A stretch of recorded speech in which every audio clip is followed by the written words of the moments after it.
temps pour célébrer le Seigneur, le remercier pour tout ce qu'il fait et ce qu'il a fait pour nous. Mais je trouve que c'est bien aussi de temps en temps de remercier celles et ceux qui, dimanche après dimanche, prennent du temps pour servir le Seigneur, mais en servant le Seigneur, ils nous servent nous aussi, n'est-ce pas? Vous êtes d'accord avec moi? Qu'on puisse remercier les équipes de louanges, qu'on puisse remercier ceux qui font le ménage toutes les semaines, remercier les équipes d'accueil, remercier les moniteurs, les monitrices qui s'occupent de nos enfants. N'hésitez pas à aller voir les frères et sœurs, à les remercier. Je pense que ça leur fera plaisir de dire merci, ça m'a fait du bien ce que tu as dit aujourd'hui, ou la manière dont tu as chanté, ou les chants que tu as choisis. Merci, parce que je crois que ça fait du bien, voilà, de se soutenir les uns les autres, aussi dans le service. Amen. J'aimerais ce matin, et je suis heureux d'être avec vous ce matin, j'aimerais ce matin parler de l'unité. Alors, pour poser peut-être le cadre de ce que l'on dit quand on parle d'unité, j'aimerais lire quelques mots pour introduire de ce que Jésus a dit dans sa prière lorsqu'il s'adresse au Père et que, justement, il parle de l'unité. C'est dans Jean, chapitre 17, Jean 17, versets 20 et 21. « Ce n'est pas pour eux seulement que je prie, mais encore pour ceux qui croiront en moi par leur parole, afin que tous soient un, comme toi, Père, tu es en moi et comme je suis en toi, afin qu'eux aussi soient un en nous, pour que le monde croie que tu m'as envoyé. » L'unité fait partie même de la personne de Dieu. Dieu est un. Amen. Oh, vous n'êtes pas convaincus ce matin. Dieu est un. L'unité fait partie de la personnalité, de la personne de Dieu. Nous voyons bien que c'est une valeur forte à la fois dans la personne de Dieu, mais aussi dans son royaume.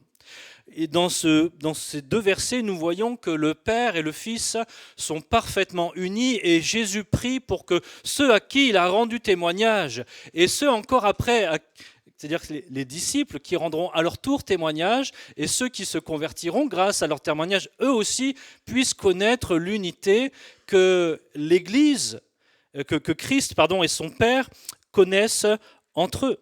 L'unité entre le Père et le Fils et le Saint-Esprit est parfaite. C'est pour ça que nous parlons de la triunité. Alors on en a fait un seul mot, trinité.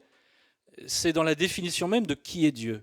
Une unité parfaite, ils sont un dans leur amour, dans leur volonté, dans leur action, dans leur gloire. Ils sont un, indissociables, et pourtant ils sont trois.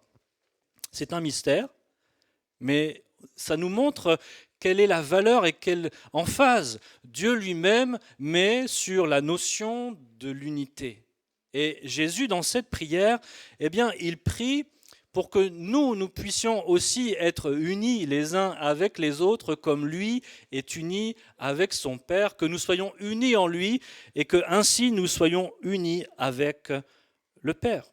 Ce qui est formidable, c'est que Jésus a tout accompli. Je m'attendais à un amen. Jésus a tout accompli pour que nous puissions être unis les uns avec les autres.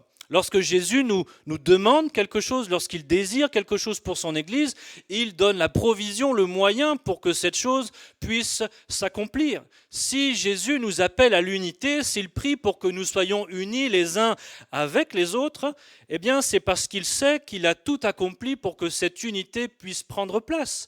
Il nous a communiqué sa nature, il nous a communiqué son esprit, il a effacé nos péchés, ce qui nous séparait à la fois de Dieu, mais aussi de cette nature qui a cette tendance à nous diviser les uns et les autres. Jésus a tout accompli pour que nous puissions vivre pleinement l'unité les uns avec les autres, l'unité avec notre Sauveur. Amen.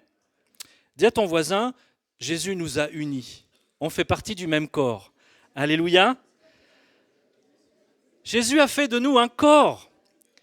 Il est la raison et le lien même de notre unité. Si on est un corps, si nous sommes unis, si on peut s'appeler une église, c'est pas juste parce qu'un jour on a décidé de venir tous ensemble à un même endroit, de chanter des chants qui nous plaisaient et puis de prier un Dieu que nous ne connaîtrions même pas.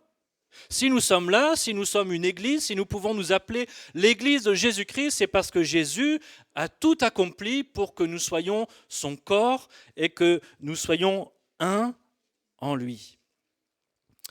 D'ailleurs, Jésus, à la fin de cette prière, il dira « afin que tout soit un et que le monde croit au travers de cette unité que nous manifestons que vraiment Jésus a été envoyé par Dieu ». Parce que l'unité est une caractéristique divine et si l'Église peut vivre l'unité, c'est parce que nous avons reçu l'identité de Christ, nous avons reçu la nature de Christ et cette nature divine de l'unité, elle nous est communiquée par Jésus-Christ et par l'Esprit de Dieu. Amen. Et lorsque nous vivons l'unité, nous déclarons au monde que Jésus-Christ est vivant et que son message est vrai. Je m'attendais à un plus... J'attends que vous soyez réactifs, mes frères et sœurs. L'Église, elle est vivante. Elle doit être vivante et doit manifester la vie de Christ. Jésus attend de nous que nous soyons unis. Et il nous en a donné les moyens. Mais la question est, si nous avons les moyens de vivre cette unité, si c'est la volonté de Dieu, pourquoi avons-nous parfois tant de mal à la vivre pleinement ? Une bonne question. Mais rassurez-vous, je ne suis pas là pour qu'on se flagelle, on se dise « Ah Seigneur, on est vraiment trop nuls ». Mais c'est plutôt de dire « Mais Seigneur, qu'est-ce que ta parole nous enseigne pour que nous puissions grandir encore dans cette unité à laquelle tu nous appelles ?» Parce que la parole de Dieu, elle est là pour nous enseigner, pour nous donner les clés et la vérité afin que nous puissions nous saisir de toutes ces choses auxquelles le Seigneur nous destine. Et ce matin, mon frère, ma sœur, es-tu prêt à devenir une source d'unité dans l'Église ? Amen. Est-ce que tu es prêt à laisser le Seigneur faire de toi une grande source d'unité avec les frères et les sœurs ? J'aime cette image du frère et de la sœur pot de colle, mais dans le bon sens du terme. Vous savez, ces frères et sœurs qui, vous êtes avec eux, vous avez envie de rester avec eux. Parce qu'il y a un lien, il y a l'amour, il y a la communion, on est bien et on n'a pas envie de se séparer. C'est ça, être un frère et sœur pot de colle, un frère et sœur glu, vous appelez ça comme vous voulez, mais je crois que Dieu nous appelle tout à chacun à être des frères et sœurs un peu pot de colle, à faire en sorte qu'il y ait un ciment qui prenne, qu'il y ait une unité qui s'établisse entre nous et que l'Église soit belle et forte de l'unité de Jésus-Christ. Amen. J'aimerais lire donc ce texte principal pour ce matin qui est dans Colossiens chapitre 3 à partir du verset 11. Colossiens 3 à partir du verset 11, dans ce chapitre 3 de l'Épître aux Colossiens, il est question de la vie nouvelle en Christ. Et Paul dit ceci, il y a ici ni grec, ni juif, ni circoncis, ni incirconcis, ni barbare, ni scythe, ni esclave, ni libre, mais Christ est tout et en tous. Ainsi donc, comme des élus de Dieu, saints et bien-aimés, revêtez-vous de sentiments de compassion, de bonté, d'humilité, de douceur, de patience. Supportez-vous les uns les autres. Et si l'un a sujet de se plaindre de l'autre, pardonnez-vous réciproquement. De même que Christ vous a pardonné, pardonnez-vous aussi. Par-dessus toutes ces choses, revêtez-vous de l'amour qui est le lien de la perfection et que la paix de Christ, à laquelle vous avez été appelés pour former un seul corps, règne dans vos cœurs. Et soyez reconnaissants. Que la parole de Christ demeure en vous dans toute sa richesse. Instruisez-vous et exhortez-vous les uns les autres en toute sagesse, par des psaumes, par des hymnes, par des cantiques spirituels, chantant à Dieu dans vos cœurs en vertu de la grâce.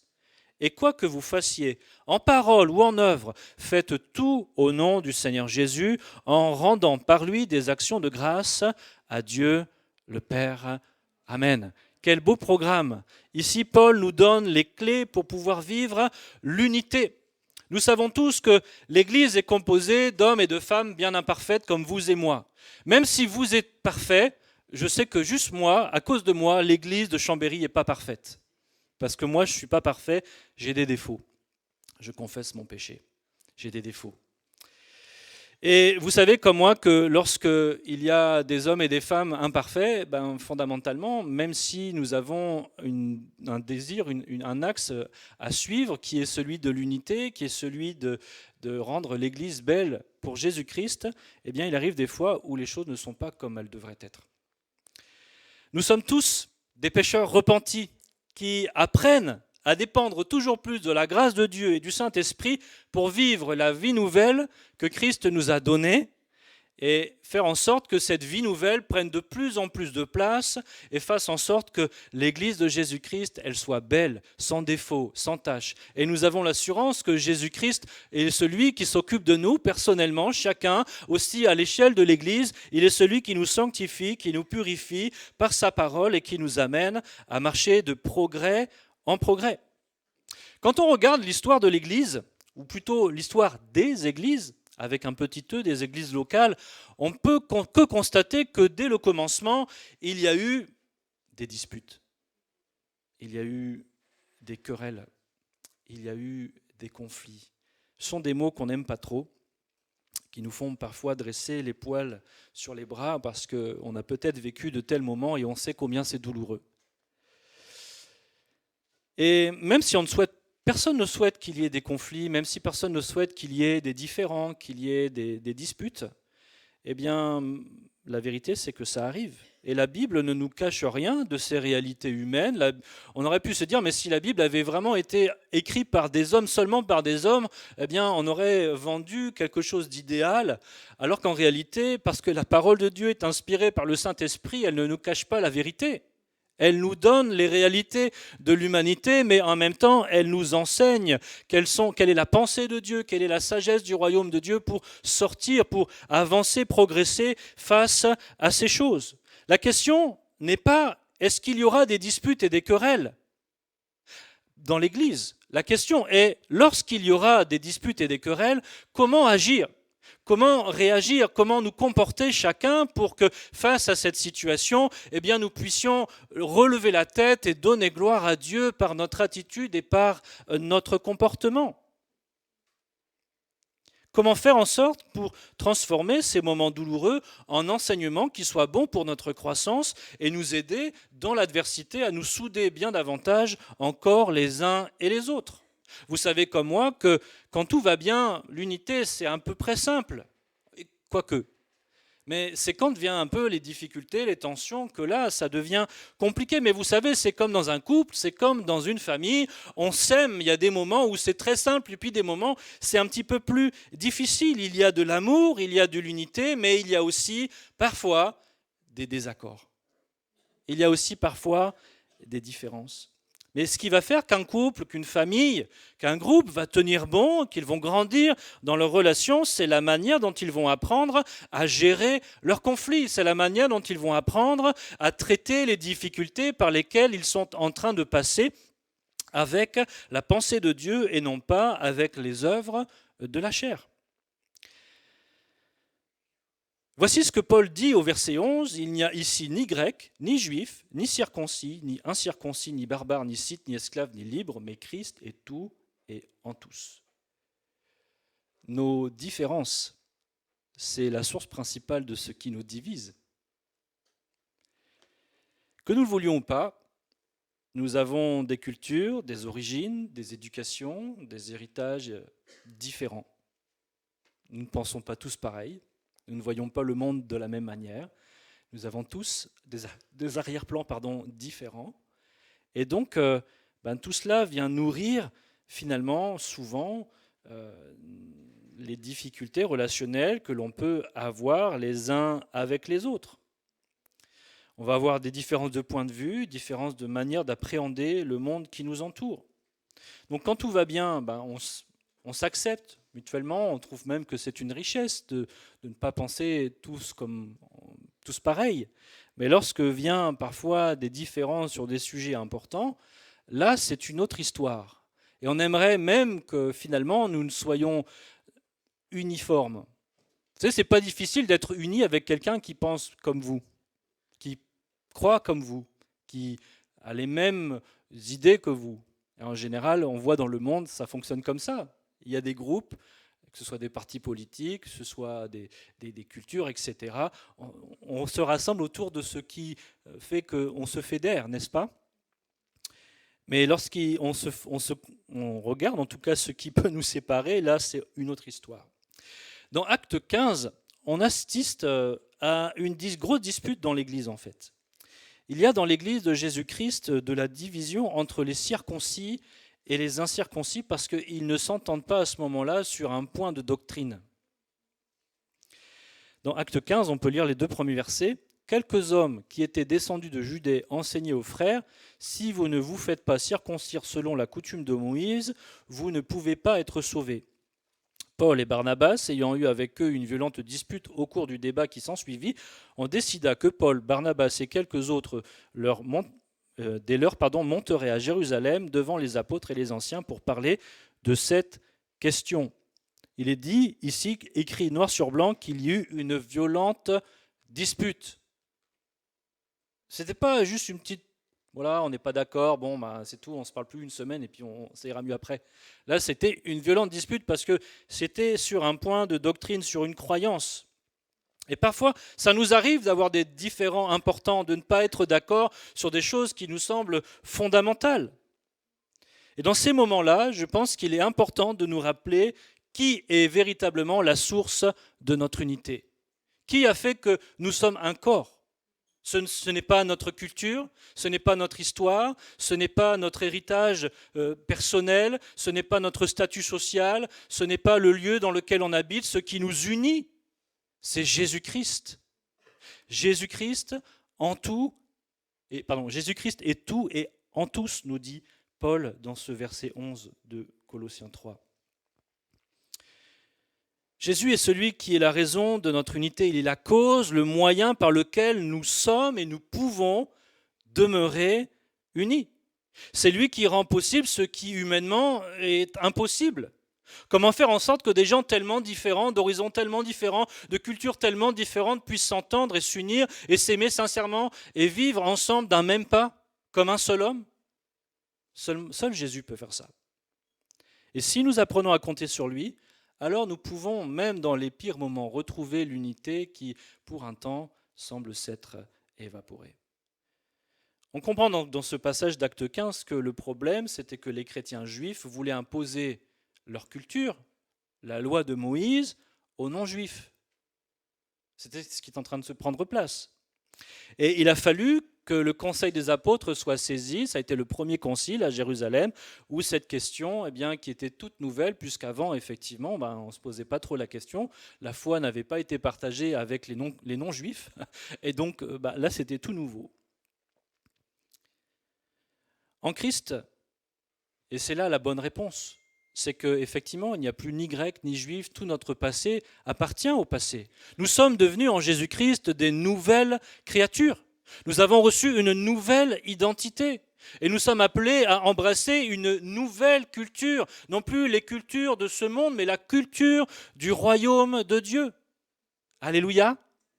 Et parfois, notre ancienne identité, notre ancienne culture, tout ce que nous sommes par le passé vient comme causer du trouble, à la fois même dans notre relation avec le Seigneur et dans notre capacité à vivre pleinement l'Évangile, mais aussi et souvent dans nos relations les uns avec les autres, parce qu'on a tous cette tendance de vouloir imposer à l'autre notre point de vue, imposer à l'autre le fait qu'on a raison.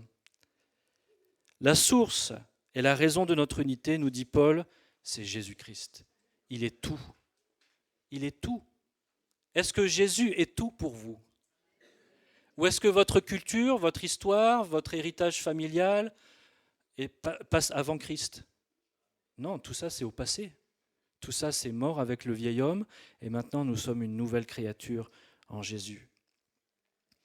C'est Christ qui doit s'imposer à nous et non nous qui devons nous imposer aux autres dans notre façon de penser et dans notre façon de vivre. Alléluia.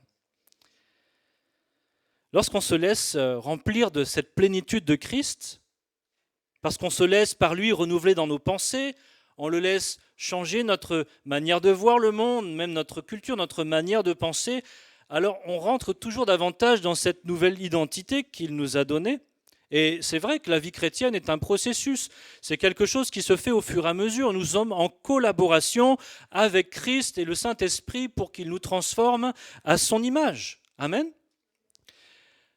Au verset 12 de Colossiens 3, « Ainsi donc, comme des élus de Dieu, saints et bien-aimés, revêtez-vous de sentiments de compassion, de bonté, d'humilité, de douceur, de patience. » Et au verset 16, « Que la parole de Christ demeure en vous, dans toute sa richesse, instruisez-vous, etc. etc. » Paul, ici, il nous dit que d'abord, le moyen de changer les choses dans un temps de conflit, la première chose qui doit changer, ce n'est pas les autres, c'est nous.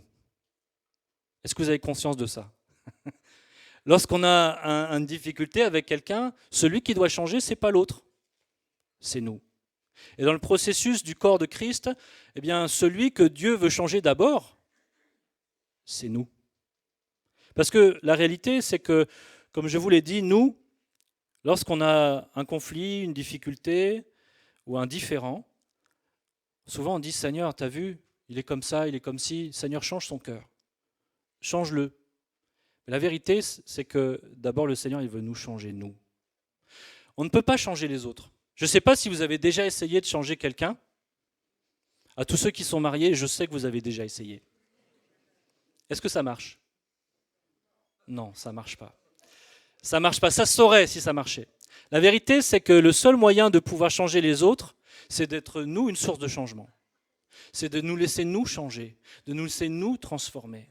Nous sommes les moyens des changements. Et c'est tellement facile de dire « Seigneur, change les autres, Seigneur, change leur manière de penser, fais qu'ils soient d'accord avec moi, fais qu'ils pensent comme moi, fais qu'ils soient tous d'accord avec moi, comme ça c'est sûr on aura l'unité au milieu de nous. » Mais ce n'est pas ce que nous enseigne la parole de Dieu. Paul nous rappelle comme des élus de Dieu. Nous sommes dans notre nouvelle identité là. C'est comme ça que nous devons apprendre à nous considérer. Et Paul nous dit, mais revêtez-vous des sentiments qui étaient en Christ, eh bien, la bonté, la patience, la bienveillance, toutes ces choses-là, nous devons nous en revêtir parce que c'est nous qui devons changer. C'est nous qui allons devenir la source du changement dans la situation dans laquelle nous nous trouvons. On veut tous imposer notre culture, notre identité, notre manière de penser. Et souvent, on a toutes sortes d'arguments où, avec force et conviction, on va essayer de gagner les autres à notre cause. Mais ça ne fonctionne pas. Nous sommes la source du changement et Jésus est celui qui veut et qui peut nous changer. Alléluia. On ne peut pas obliger les autres à penser comme nous. On ne peut pas les obliger à rentrer dans notre moule. Ça, c'est l'œuvre de Christ, pas la nôtre. C'est-à-dire que Christ nous façonne chacun à son image à lui. Le moule, c'est lui, c'est pas nous. Comprenez la différence? Et si moi, je comprends que ce n'est pas à moi de changer les autres, mais plutôt de laisser Christ me changer moi, et que le changement de l'autre appartient à Christ et pas à moi, et parce que je laisse Christ me changer, me transformer moi, alors je vais laisser Dieu m'utiliser pour être aussi une source de changement et de transformation pour les autres, parce que je vais devenir peut-être un modèle, un exemple, un témoignage de ce que Christ peut faire dans une vie. Vous savez, ça enlève un poids sur les épaules quand on comprend qu'on n'a pas à changer les autres. Alléluia. Peut-être vous êtes chargé ce matin parce que tu te dis « mais j'essaye tellement de changer les autres et ça ne marche pas. J'aimerais t'ôter ce poids de tes épaules. Tu ne peux pas changer les autres, c'est le job de Jésus. » Amen. C'est le job de Jésus. Ton job à toi, c'est de te laisser transformer par le Seigneur. Quel changement Jésus veut faire? Eh bien, il veut que nous revêtions ces sentiments. Ces sentiments de compassion, de bonté, de patience, de douceur, d'humilité envers ceux qui nous entourent. Si tu veux être une source de changement autour de toi, alors laisse Jésus mettre ces sentiments dans ta vie. Comment est-ce que Jésus peut faire en sorte que nous puissions nous revêtir de ces sentiments qui sont en lui? Eh bien, il le fait par sa parole, par son esprit. C'est lui qui, par son œuvre dans notre vie, va nous aider à être transformés et à même à prier, à aspirer, à dire « Seigneur, tu vois, ces gens, ils sont tellement différents de moi, j'ai du mal à les aimer, mais parce que je suis une nouvelle créature en toi. Parce que tu fais une œuvre qui me transforme et qui me change, Seigneur, j'ai besoin que tu m'aides à être revêtu de tes sentiments, à aimer mon prochain, à être plein de bonté, plein de patience, plein de bienveillance envers celui et celle qui, peut-être aujourd'hui, m'exaspère un petit peu. » Est-ce que vous avez déjà fait ce type de prière? Ça change tout, vous savez, quand on change, quand on commence à prier les bonnes prières. Au lieu de dire « Seigneur, il me fatigue, Seigneur, il m'énerve, Seigneur, change son cœur, Seigneur, fais qu'il se passe quelque chose chez lui pour que ça se passe bien », où on commence à dire « Seigneur, moi je ne peux pas le changer, mais toi tu vas le faire. Seigneur, donne-moi l'amour, la bonté, la patience, la bienveillance dont j'ai besoin pour aimer mon frère, pour être avec lui, pour être une source de bénédiction pour lui. » Et vous savez, quand on prie ce genre de prière, bien, le Seigneur le fait. Alléluia, le Seigneur est capable de renouveler toutes choses en nous. Paul a exprimé cette même pensée dans Romains 12, à partir du verset 2. Il dit ceci, « Ne vous conformez pas au siècle présent, mais soyez transformés par le renouvellement de l'intelligence, afin que vous discerniez quelle est la volonté de Dieu, ce qui est bon, agréable et parfait. Par la grâce qui m'a été donnée, je dis à chacun de vous de n'avoir pas de lui-même une trop haute opinion, mais de revêtir des sentiments modestes. » Il est encore ici question de se revêtir de sentiments différents, de sentiments modestes, selon la mesure de foi que Dieu a départie à chacun, car nous avons plusieurs membres dans un seul corps et que tous les membres n'ont pas la même fonction. Ainsi, nous qui sommes plusieurs, nous formons un seul corps en Christ et nous sommes tous membres les uns des autres. Moi, j'aime beaucoup dans ce passage le lien que Paul fait. Il parle à la fois du renouvellement de l'intelligence, apprendre à penser non plus comme nous on a l'habitude de penser, mais à penser comme on pense dans le royaume de Dieu. Et parce qu'on se laisse transformer par le Saint-Esprit, par la parole, eh bien, on se laisse aussi revêtir de sentiments qui sont nouveaux, de sentiments qui appartiennent à Christ. Et Paul fait le lien avec l'unité. Il dit, si vous vous laissez transformer, eh bien, l'unité, elle va prendre place au sein du corps de Christ, parce que oui, dans le corps, il y a différents membres, on est tous différents, mais il y a un seul corps. Les autres seront toujours différents de nous. La parole de Dieu, elle nous appelle à l'unité et non pas à l'uniformité. C'est tout à fait différent. L'unité, c'est l'unité dans la diversité. On n'a pas tous les mêmes dons, pas tous les mêmes appels, pas tous les mêmes fonctions, pas tous, c'est vrai, les mêmes histoires. Mais en Christ, avec toutes ces différences, pourtant, nous pouvons vivre une unité qui va être forte et qui va être puissante. Et par sa parole, par son esprit, le Seigneur m'aide, moi, chacun d'entre nous, à prendre de la hauteur vis-à-vis des situations que nous pourrions rencontrer et de se dire, mais Seigneur, plutôt que de voir l'autre comme un problème, Seigneur, utilise-moi comme étant une solution. Change-moi, renouvelle mes sentiments, renouvelle mes pensées, renouvelle mon cœur afin que je puisse agir pour ce qui est bien et pour l'unité. Comme je vous le disais, lorsque Jésus nous appelle à quelque chose, il nous en donne les moyens et la capacité. Il dit ceci, Colossiens 3,13, « Supportez-vous les uns les autres, et si l'un a sujet de se plaindre de l'autre, pardonnez-vous réciproquement, de même que Christ vous a pardonné, pardonnez-vous aussi. » Parce que justement, Christ veut que nous puissions nous revêtir de ces sentiments de bonté, de compassion, de bienveillance et de grâce. Alors nous pouvons apprendre à nous supporter les uns les autres. Et j'ai envie de dire, n'attendons pas que ce soit difficile pour le faire. C'est justement parce que nous apprenons à nous revêtir au quotidien de ces bons sentiments qui sont en Christ, que lorsque ça va être difficile, ça ne sera pas trop compliqué de pouvoir mettre en œuvre cette attitude et d'avoir appris à nous supporter les uns les autres. On a tous des sujets de se plaindre des autres. Oui ou non? Ou il n'y a que moi peut-être? Mais la parole de Dieu nous le dit clairement.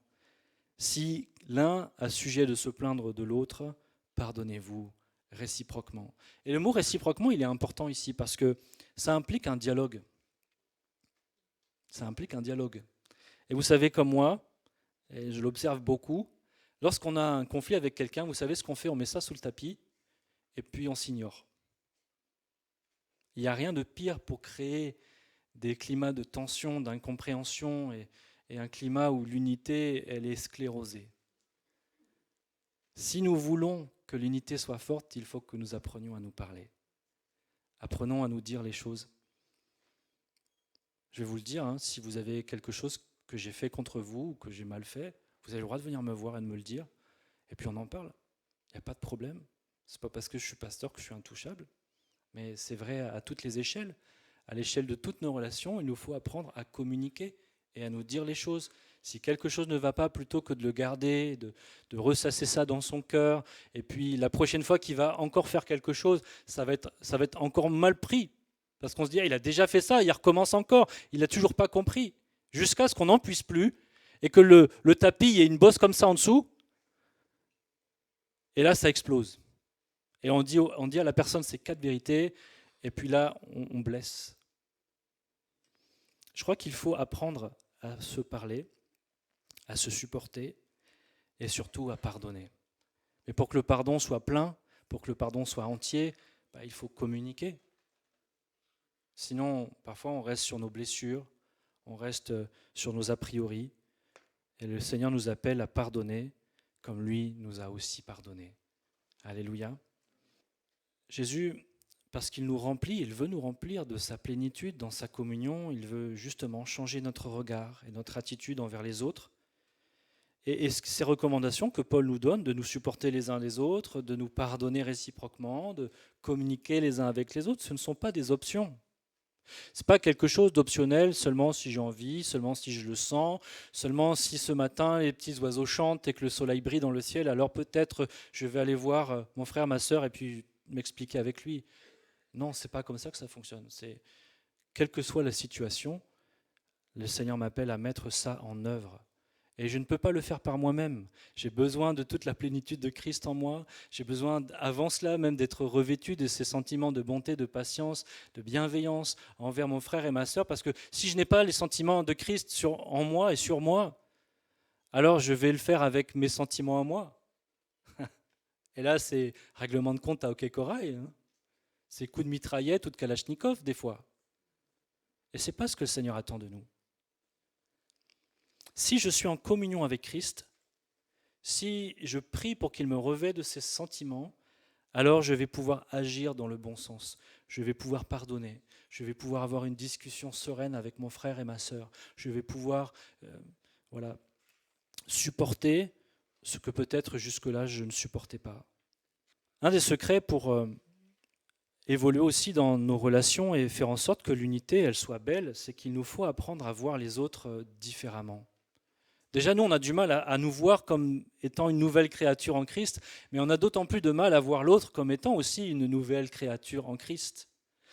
Pourtant, Paul nous dit dans 2 Corinthiens 5, 16, « Ainsi, dès maintenant, nous ne connaissons personne selon la chair. » C'est une disposition spirituelle dans laquelle Paul se met en disant « Moi, je ne veux plus voir mes frères et sœurs dans ce qu'ils sont aujourd'hui, dans leur chair, dans ce que je peux voir et comprendre de manière partielle, mais je veux les voir dans ce qu'ils sont et ce qu'ils vont devenir en Jésus-Christ. » Alléluia. Vous savez, avec nos enfants, quand on les regarde là dans ce qu'ils sont là maintenant tout de suite, on connaît leurs défauts, on connaît les bêtises qu'ils font, on connaît toutes les choses qui ne sont pas comme on aimerait qu'ils soient. Mais pourtant, en tant que parents, nous portons sur eux un regard plein d'espérance. Nous savons qu'ils vont devenir un jour une femme, un homme qui sera dans la force de l'âge et on leur souhaite le meilleur, n'est-ce pas ? C'est ce regard-là que nous portons, un regard de foi et un regard d'espérance. Et c'est ce même regard que Paul nous invite à avoir les uns envers les autres parce que nous sommes en Christ.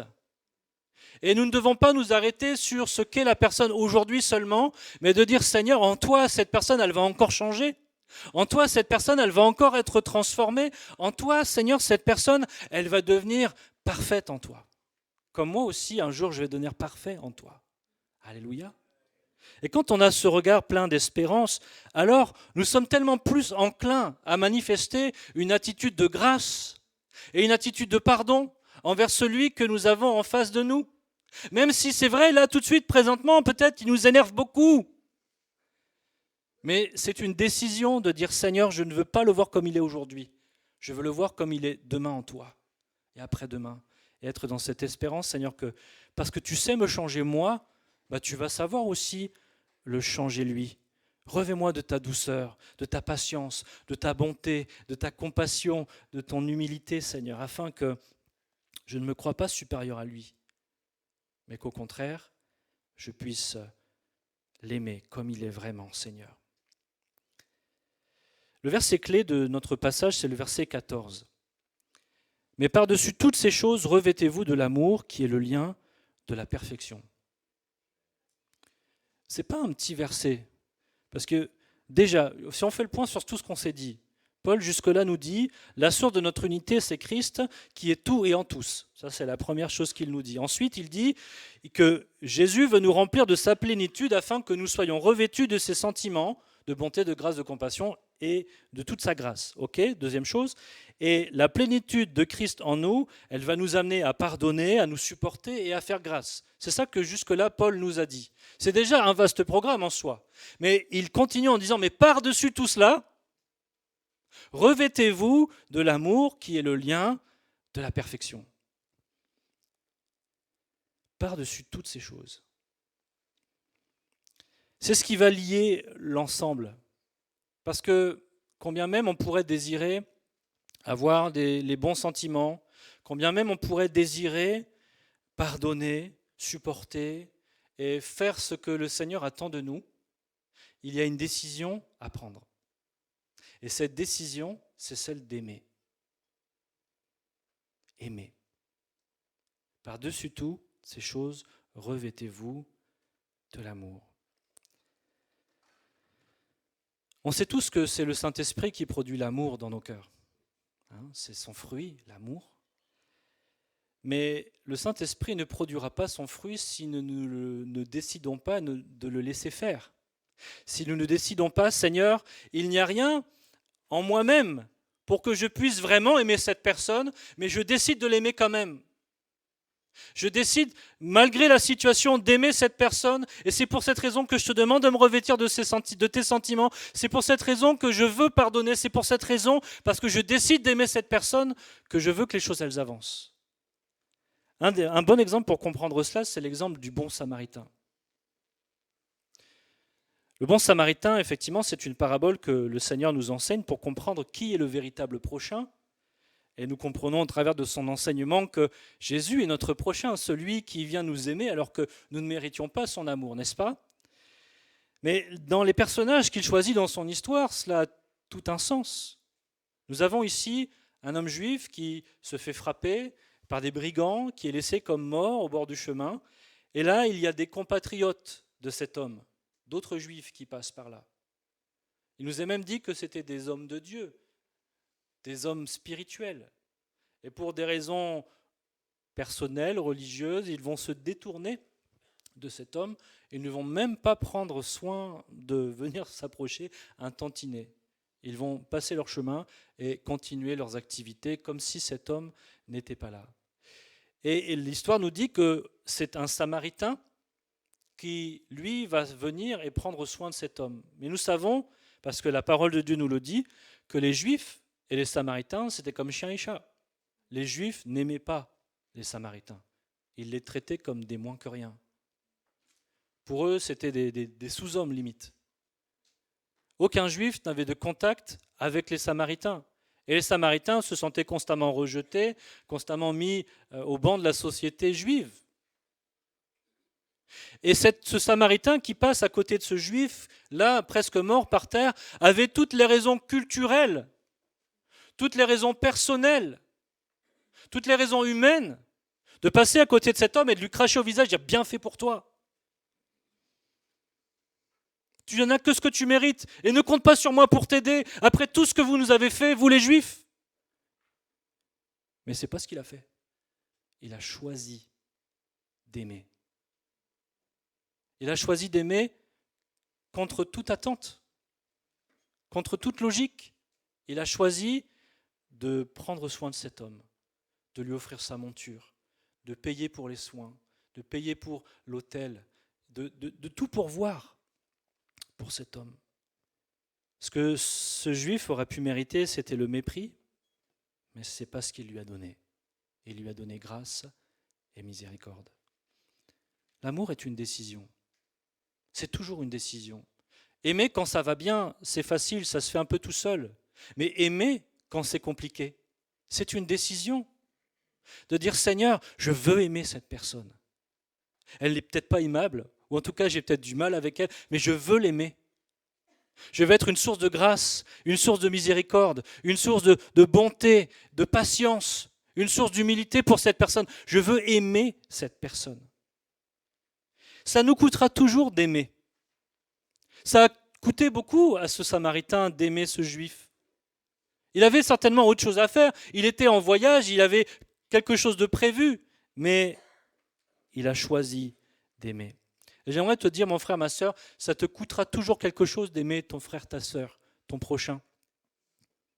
Ce ne sera pas tous les jours facile, parce qu'il y a des gens qui sont difficilement aimables. Mais nous n'aimons pas par nous-mêmes, nous aimons par la puissance du Saint-Esprit. Et parce que nous décidons d'aimer et de compter sur la puissance du Saint-Esprit pour nous aider à aimer ceux qui nous entourent, c'est là que nous devenons une source d'unité. C'est là que nous devenons un témoignage puissant pour la gloire de Dieu. Il est facile d'aimer ceux qui nous aiment, mais combien nous avons besoin de toute la grâce et de toute la puissance du Saint-Esprit pour aimer ceux qui ne le sont pas, pour aimer nos ennemis, pour tendre l'autre joue lorsque l'on nous a frappés, pour donner notre manteau, notre deuxième manteau à celui qui nous a déjà pris le premier. N'est-ce pas l'enseignement de Christ? N'est-ce pas ce qu'il lui-même a fait pour nous? Nous qui méritions qu'il nous juge, qu'il nous condamne, nous méritions qu'il se fâche contre nous. Il n'est pas venu pour nous condamner. Il est venu pour nous aimer, pour nous tendre la main. Alléluia. J'aimerais te poser cette question. Est-ce que tu es prêt à demander au Seigneur cet amour-là, cet amour qui fait la différence? Parce que oui, tu peux avoir tout ce désir de demander, Seigneur, revêt-moi de ces sentiments, mais si tu ne fais pas le choix de l'amour, cette prière, tu ne la feras pas, ou tu ne la feras que peu. Parce que quand ça deviendra compliqué, quand ça deviendra difficile, tu arrêteras cette prière. Mais si tu fais le choix d'aimer, contre toute attente, alors le Seigneur va produire ces choses dans ta vie et tu deviendras une source d'unité. On arrive à la conclusion de notre partage, versets 15 et verset 17, j'aimerais les lire. Et que la paix de Christ, à laquelle vous avez été appelés pour former un seul corps, règne dans vos cœurs, et soyez reconnaissants, et quoi que vous fassiez en parole ou en œuvre, faites tout au nom du Seigneur Jésus, en rendant par lui des actions de grâce à Dieu le Père. Lorsqu'on laisse Jésus nous transformer, nous remplir de ses sentiments, de ses pensées, être vraiment notre plénitude, que nous décidons d'aimer ceux même qui ne méritent pas notre amour, alors nous devenons un instrument de paix. Mon frère, ma sœur, veux-tu qu'ensemble nous soyons des instruments de paix? Alléluia. Et si Dieu a permis que chacun nous expérimentions ces choses à l'échelle de l'Église, c'est parce que c'est un camp d'entraînement, l'Église. Dans l'Église, il y a toutes sortes de gens, toutes sortes de caractères, toutes sortes de niveaux spirituels. On n'est pas tous à la même maturité. Certains sont encore des bébés spirituels et d'autres sont des gens affermis dans la foi. Et tout cela fait un beau mélange dans lequel c'est l'occasion d'apprendre, une belle école que le Seigneur nous donne, dans lequel il nous appelle à choisir l'amour et à nous engager au quotidien auprès de ses frères et de ses sœurs que nous n'avons pas choisis, mais que Dieu nous donne, de décider d'aimer, de décider de prier dans ce sens, de dire Seigneur, revêt-moi de tes sentiments, je veux me revêtir de ta bonté, de ta bienveillance, de ta patience, revêt-moi de cette humilité qui te caractérise tellement, Seigneur, afin que je ne me vois pas supérieur aux autres, mais que ensemble, Seigneur, nous puissions donner gloire à ton nom dans ce monde qui a tellement besoin de toi. Alléluia. On ne peut pas gommer nos différences. Chaque membre dans le corps est différent et sera différent. Un cœur, ce n'est pas un pied, une main, ce n'est pas un œil. Et Dieu a voulu que les choses soient ainsi. Ne cherchons pas avec notre sagesse humaine l'uniformité du corps de Christ parce qu'elle n'arrivera jamais.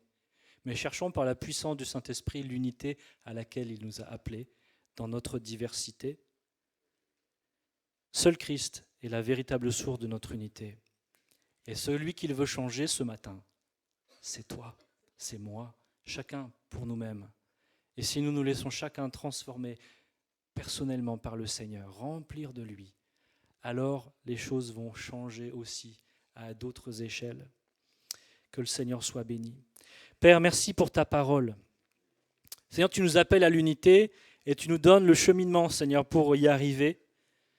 Tu nous appelles à nous revêtir de toi, de ta plénitude, à être renouvelés dans notre manière de penser, à embrasser pleinement notre nouvelle identité, à arrêter de vouloir changer les autres, mais simplement de nous laisser changer par toi Et c'est toi qui nous utiliseras, Seigneur, pour bénir, pour aimer, pour pardonner, pour sanctifier, pour faire toute ta volonté, Seigneur. Et c'est notre prière ce matin. Unis-nous, les uns avec les autres. Seigneur, nous voulons faire ce choix de l'amour. Cet amour qui n'est pas toujours naturel et qui a besoin justement qu'il vienne de toi. Seigneur, nous voulons choisir l'amour quand ça n'est pas facile. Nous voulons choisir l'amour, Seigneur, qui est le lien de la perfection, pour que toutes ces choses puissent vraiment s'établir, s'ancrer, prendre place, et que lorsque, Seigneur, il y aura des difficultés, il y aura des tribulations, il y aura des moments compliqués, nous fassions un, nous fassions corps les uns avec les autres, avec toi, Seigneur. Viens bénir ton Église de Chambéry. Donne-nous d'être unis les uns avec les autres. Donne-nous de se resserrer nos liens. Donne-nous, Seigneur, d'apprendre à mieux nous connaître. Donne-nous d'apprendre à communiquer les uns avec les autres. Donne-nous d'apprendre, Seigneur, avec tes sentiments, avec ta grâce, Seigneur, à régler nos différends, régler nos conflits, à savoir nous parler, à savoir nous pardonner, à savoir, Seigneur, aller de l'avant et de ne laisser à l'ennemi aucun accès au milieu de nous, Seigneur. Mais que vraiment ton esprit soit agissant en chacun et en chacune d'entre nous. Je prie, Seigneur, que par notre vie, chacun personnellement, nous puissions être un témoignage aux yeux du monde que tu es réellement le Sauveur. Parce que, Seigneur, tu nous aides à être des agents d'unité, des agents de paix, des agents de grâce. Et, Seigneur, que vraiment toutes ces choses abondent au milieu de nous et que le monde puisse goûter, Seigneur, quel Dieu extraordinaire tu es. Celui qui est capable d'unir ce que le monde n'a jamais réussi à unir. À toi soit toute la gloire, Père. Amen. Amen. Alléluia.